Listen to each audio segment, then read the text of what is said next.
Hello Libra, welcome to your reading for August. This is for Libra, Sun, Moon, Rising and Venus. Please make sure you check all your placements to get a clear picture of what's going on for you at this time. As always, this is a general reading. It may or may not resonate for all of you. Please take the bits that do resonate and leave the rest behind for somebody else. I'm pulling a Celtic cross for you today, but as always, I'm starting off with a couple of astro cards just to get an overview. Massive chunk right there. Just need two, please. There we go. Oop, drop one. All right, we have Scorpio. Scorpio's been popping up a lot. Okay, unbelievable. We have Scorpio and Scorpio's ruler, Pluto. Pluto talks about transformation and Scorpio talks about intensity, exposing, purging and renewing. Honestly, if you guys are regulars, you're going to be like, she needs to stop talking about Pluto in Hades, because I can go on and on about that. Now, this is 8th house energy. This talks about transformation, of course, but it talks about things that we don't talk about in polite society. It talks about mysteries, secrets. It could talk about affairs. It could talk about taxes, death, intimacy, anything that we have to put a filter on before we speak about. Now, there is something that you are very intently and deeply thinking about. There is something that you are keeping to yourself and you are still digging extremely deep to get to the bottom of this. Now, I don't know what this transformation is. I don't know if this is related to just you. This is like an internal transformation, or it is a transformation related to your relationships or your career. We will see. But this is intense energy. Okay, it is very intense energy, and it's possible that some of you are also on the cusp with Scorpio or have it heavily in your chart, or you could be dealing with one. I just thought I'll put that out there. Now, I'm using the Dream Keeper's Tarot, and it is an absolutely stunning deck. I have studied it as best as I could, but I still may skip a few symbols, so pardon me. Now, heart of your reading, we have the King of Pentacles.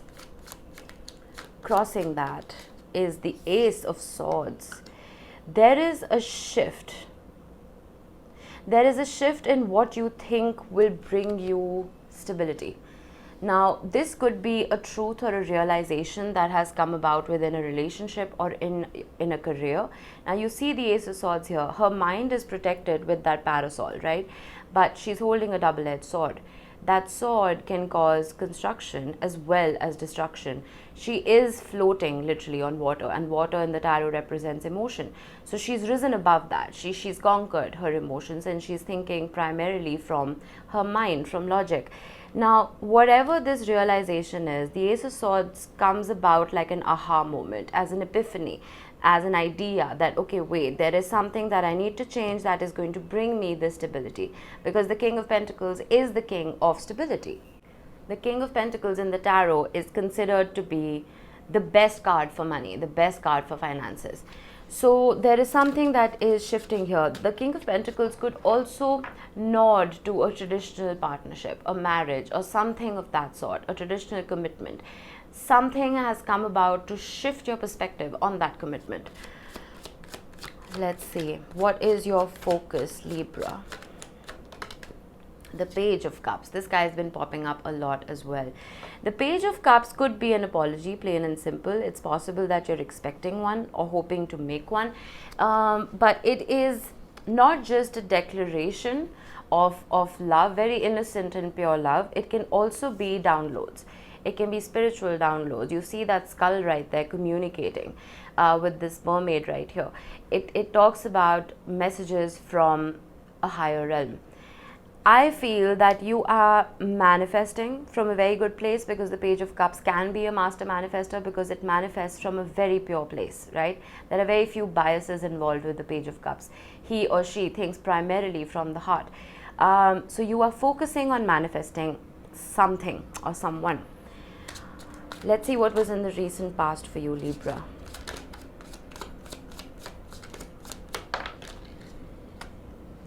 The Queen of Pentacles, the King and the Queen of Pentacles together. The Queen of Pentacles is very similar to the King of Pentacles, but the Queen of Pentacles is more nurturing. She's kinder, there's no gender in tarot, all right? Just take the energy with you.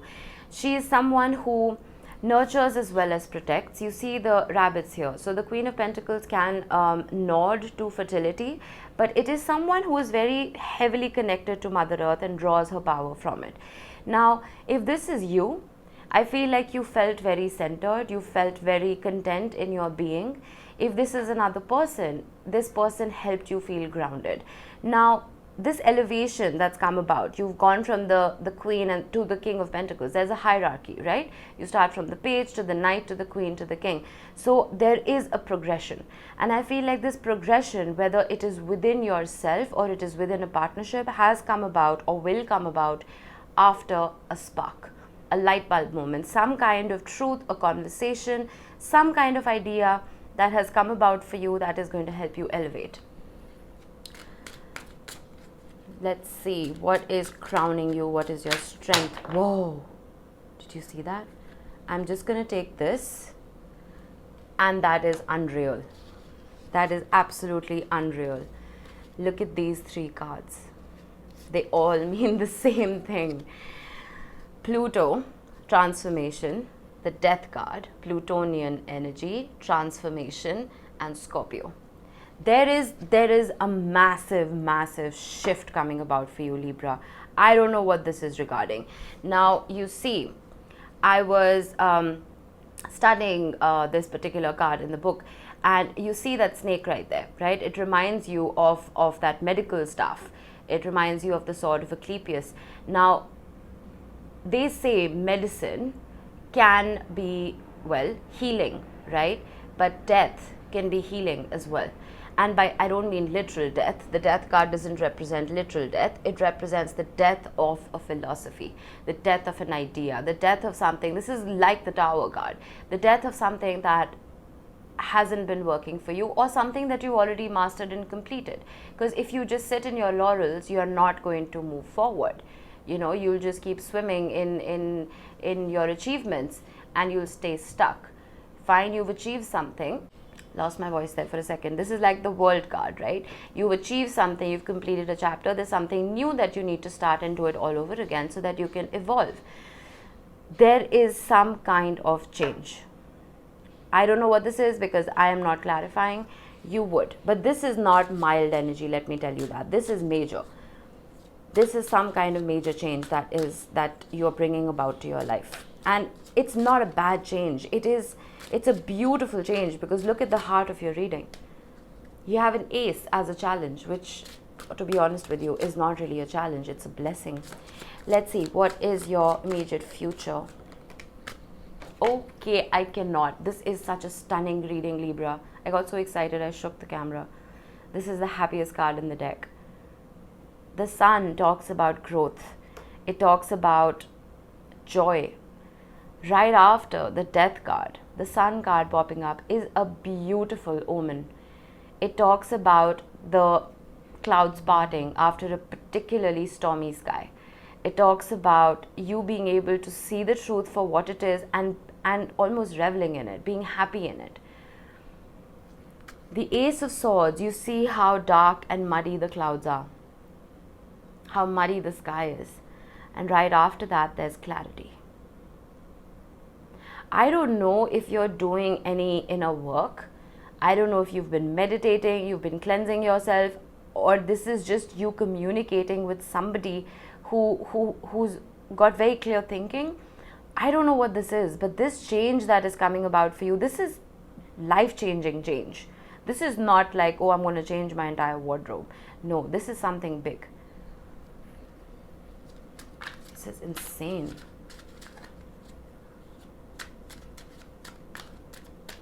Right, let's see, how are you showing up to this reading? We have 2 cards. We have the Devil and we have the King of Swords. Now, okay, again, please don't hate me. This is literally Hades. It is portrayed by Hades and Persephone. Hades lured Persephone. Now, it's debatable whether she went of her own free will or she was lured into it. You see that pomegranate right there, the fruit of temptation. But she was made the queen of the underworld. She would go underground for 6 months and rule over the underworld and then come back up for the rest of the year. But The devil is a necessary evil. This is not something external to you. This is something that is very, very internal. It is something that we all have within us, this demon that we all have within us. And without this demon, we wouldn't be able to appreciate the angelic realms. It's like appreciating the shadow in order to make the most of the light. You know what I mean? I feel with the King of Swords right here, the King of Swords, according to me, is one of the most stoic energies of the Emperor. All four kings make the Emperor. It is somebody who makes his own rules, his or her own rules, and is always by the book, by his own book. The King of Swords is not necessarily somebody who likes to follow the social norms or what is expected of him. He follows his gut and he follows his head because he is extremely wise and intelligent. I feel like you've defeated the devil. You've gone through a dark night of the soul. Clearly, you've gone through something extremely painful. This is not going to resonate with every Libra out there. This is a very specific reading for someone who's been going through something very dark. I mean, with so much Pluto, Scorpio, Hades energy, I mean, this is not easy by any means. You are a Venusian sign. Your readings are supposed to be light and fluffy, but this is anything but. If this was Scorpio's reading, I'd be like, okay, fine, they can deal with it. You know what I mean? I'm not saying you can't, but it's going to be particularly, or it has been particularly difficult for you to go by the book, create your own rules. I feel like you have defeated temptation, and because you have, you're able to almost beat everybody at this game, if this is a game. Slightly esoteric and vague, I know, but for whoever this is resonating with, you know exactly what I'm talking about. I mean, showing up as the devil, this is not like, oh my God, Libra, you're the devil. No, you've conquered it. You've conquered this part of yourself. And it's made you a more wholesome being. Because everything is in sunshine and rainbows, right? And once we kind of amalgamate with the light and the shadow is when we can truly, truly master life. Wow, I haven't had such an intense reading for you in a very long time. Okay, external influences that you may or may not be aware of. I cannot believe it. The Star. Libra, look. The Star talks about healing. It is the card right after the Tower. I've been talking about the Tower again, which is Plutonian energy. Now, that raven, the most mystical creature known to mankind, is carrying flowers that represent courage, joy, love, and harmony.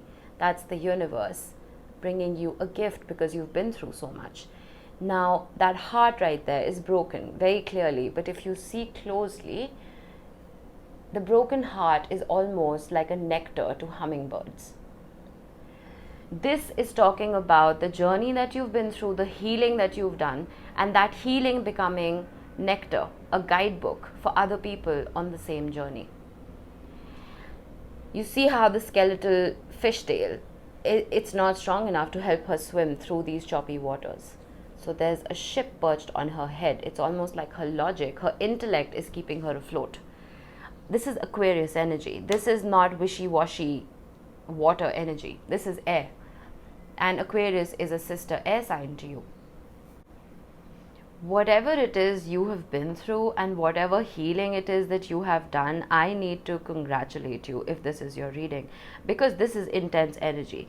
And coming out of it with the sun and the star right next to each other, that is not easy. It is not. Most people fall. They fall, they pick themselves up again, and then they try again and again and again till they succeed. But I feel like you've come out the other side in a very beautiful way, Libra. All right, let's see. Hopes and fears.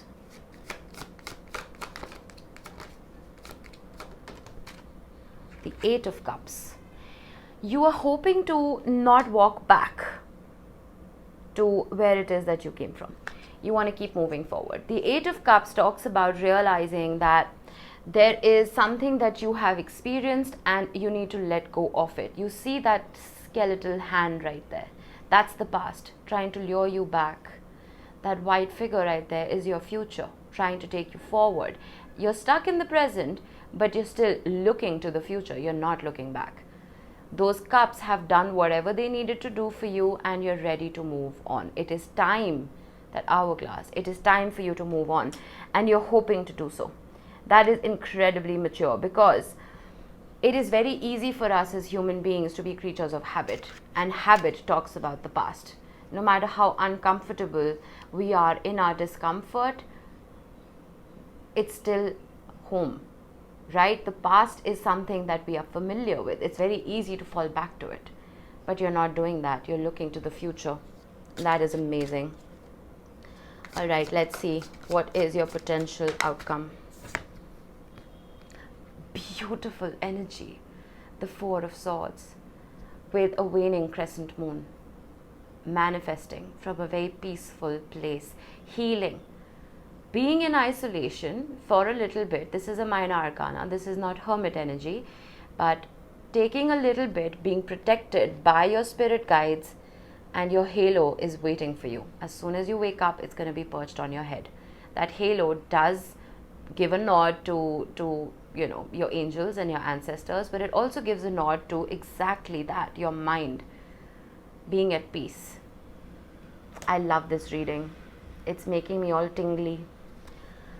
Beautiful, beautiful spread for you. All right, let's get you a couple of tea leaves. Egg, success assured with good plans and hard work. I feel like you've planned this, no joke. It's almost like you inherently knew that I'm going to go through this. It's going to be painful, it's going to be difficult, but I know I'm going to reach the other side successfully. And which is why you have carriage, a journey, either physical or mental. I mean, there you go. This is the Chariot card. You have been through this. You've been going through this, and I feel like you've finally reached your destination, or you will. Waiting for news, package, or letter. If you've been waiting for one, I would expect it to come about. Oops, dropped a card. Dolphin, financial gain usually coming from something you did in the past. Think about that. We have the King and the Queen of Pentacles, which is talking about your money and your stability. So it is possible that something that you did in the past that got you to this Queen of Pentacles energy can be banked upon again and elevated to an extent to bring you to the King of Pentacles. All right. Dog far away. A distant friend is thinking of you. Maybe make a couple of calls. All right, Libra, that was your reading. I'm going to close it off with a couple of charms for you. Oh, okay. We have the letters K and P. Literally, those are my initials, no joke. We have Sagittarius and we have Cancer. All right, so P and K could be your initials. They could be the initials of someone you're dealing with. Doesn't have to be. You could be dealing with a Cancer or a Sagittarius, or have it heavily in your chart. All right, there we go, Libra. I hope this helped you guys. I will see you in the next one. Bye-bye.